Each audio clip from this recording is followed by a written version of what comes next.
हाय, hello, नमस्कार. पुन्हा एकदा सगळ्यांचं आपल्या यूट्यूब चॅनलमध्ये स्वागत आहे. तर कालच्या व्हिडिओमध्ये बघितलं असाल, फुलं वगैरे खूप छानपैकी आपल्या बागेमध्ये यायला सुरुवात झालेली आहे आणि ह्या फुलांचा खूप मोठ्या प्रमाणात बहर येतो. आणि आजच्या व्हिडिओमध्ये तुम्हाला बघायला मिळतील की हळदीची म्हणजे जी गावठी हळद गावाकडे केली जाते त्याची हळकुंड थोडीच आहेत, कारण की आपण काही एवढी मोठी शेती करत नाही की हळदीची. पण आपल्या बागेमध्ये काही जी झाडं आहेत त्याचीच आपण आणलेली होती, ते सुकवलेली होती. तर छानपैकी सुकलेली आहेत. तर मेन गोष्ट म्हणजे अशी की खूप आधी काढलेली होती. म्हणजे आता हा महिना चालू झालेला आहे. जानेवारी-फेब्रुवारीच्या दरम्यान काढली जाते हळद. आणि आत्ता मस्तपैकी सुकलेली आहेत. ती थोडकीच आहेत, पण एकदम कडक सुकलेली आहेत. आता तुम्हाला माहिती आहे त्यामागची प्रोसेस पण तुम्हाला माहिती आहे, कशी काढली जाते, उकरली जाते. उकरल्यानंतर स्वच्छ केली जाते, धुतली जाते. धुतल्यानंतर म्हणजे सगळ्यात आधी म्हणजे जे कांद्याला असतात, ते कांद्याला जे हळकुंड असतात ते काढावे लागतात. परत कांदे साफ करून आपल्याला पुढच्या वर्षी तसेच ठेवावे लागतात लावण्यासाठी. अशा ठिकाणी ठेवायचे जिथे थोडा त्यांना गारवा भेटेल. जर गारवा भेटला नाही तर ते कुसून जाणार किंवा खराब होऊन जाणार ते कांदे. तर गारव्याला ठेवायचे. त्याच्यानंतर ती हळकुंड काढल्यानंतर धुवून घ्यायचे. नंतर त्याला शिजवायचं. शिजवून झाल्यानंतर तुम्हाला जशी पाहिजे तशी तुम्ही सुकवू शकता. तर काही जणं कटिंग करून सुकवतात. काही जणं जशी आपण उकडवलेली असतात तशी सुकत टाकतात.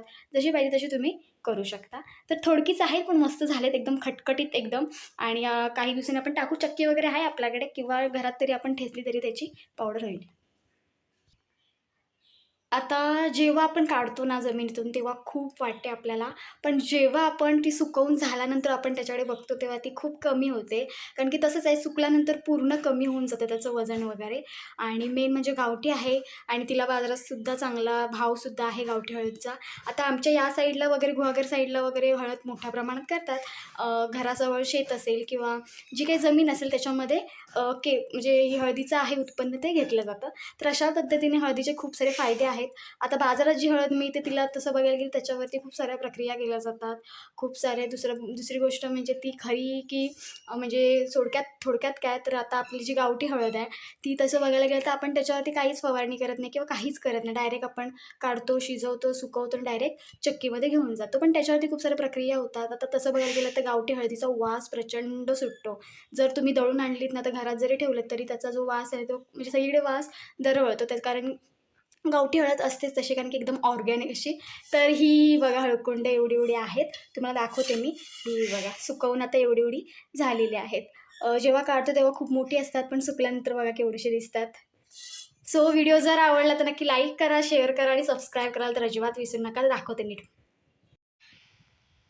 तर ही बघा हळकुंड मस्तपैकी आणि एकदम खटखटीत झालेली बघा. एकदम आवाज पण येईल तुम्हाला. जेव्हा मोठी असतात तेव्हा खूप म्हणजे जेव्हा आपण काढतो तेव्हा आकाराने खूप मोठी असतात, लांबलचक असतात. पण जेव्हा सुकते पूर्ण प्रॉपर, आता ही एकदम प्रॉपर सुकलेली आहे आणि कधीही तुम्ही दळू वगैरे शकता किंवा घरामध्ये खलबत्ता जरी असेल त्याच्यामध्ये तरी तुम्ही कुटून पावडर बनवू शकता. आता आपण जसे काढलेले तसेच टाकले होते सुकत.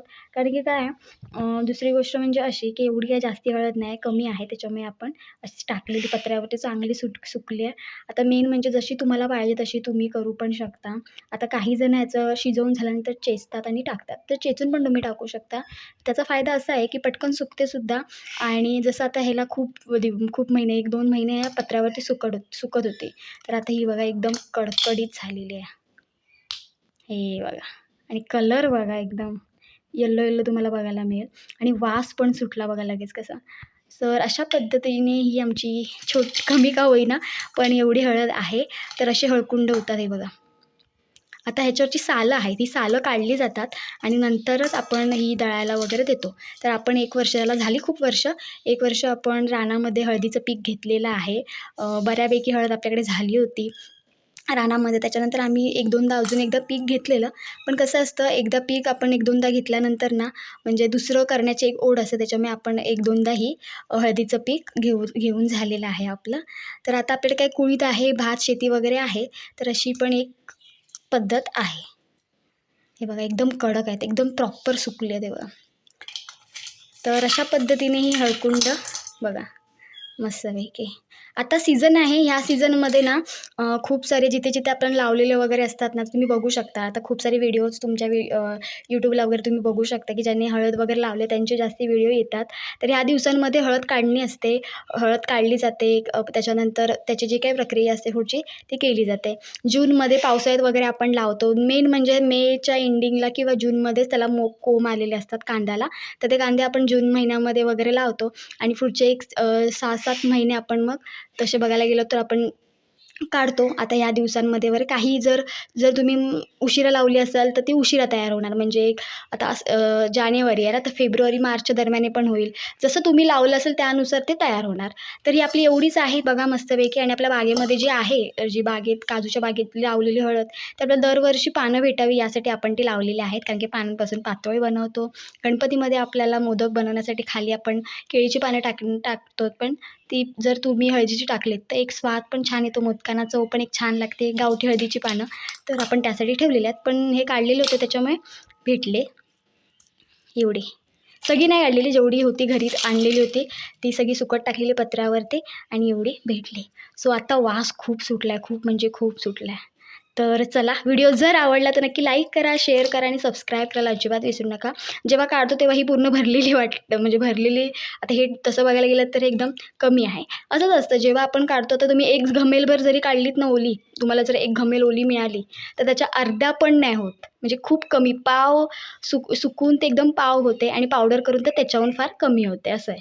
म्हणजे ओली तुम्हाला दिसताना खूप दिसते, पण सुकल्यानंतर ती फार कमी होते असं आहे. म्हणजे जे काही त्याचं वजन असतं ते सगळं घटून जातं. तर अशा पद्धतीने. आणि घाटावर तर मोस्टली हे केलं जातं, हळदीचं जास्तीत जास्त पीक घेतलं जातं. आपल्या साईडला आपण फक्त पावसाळ्यात वगैरे करतो. तर चला, आपण आता इथे थांबणार आहोत. सो असाच व्हिडिओ घेऊन आपण पुन्हा भेटू. तोपर्यंत उद्या भेटू आपण डायरेक्ट. आणि मेन म्हणजे असं आहे, की तुम्ही जर व्हिडिओ बघत असाल तर खाली एक ऑप्शन येतो हाईप म्हणून, तर तुम्ही नक्की हाईप बटन दाबा. सो नवीन फीचर आहे यूट्यूबचं, तर तुम्ही त्याच्यावरती जाऊन क्लिक करा.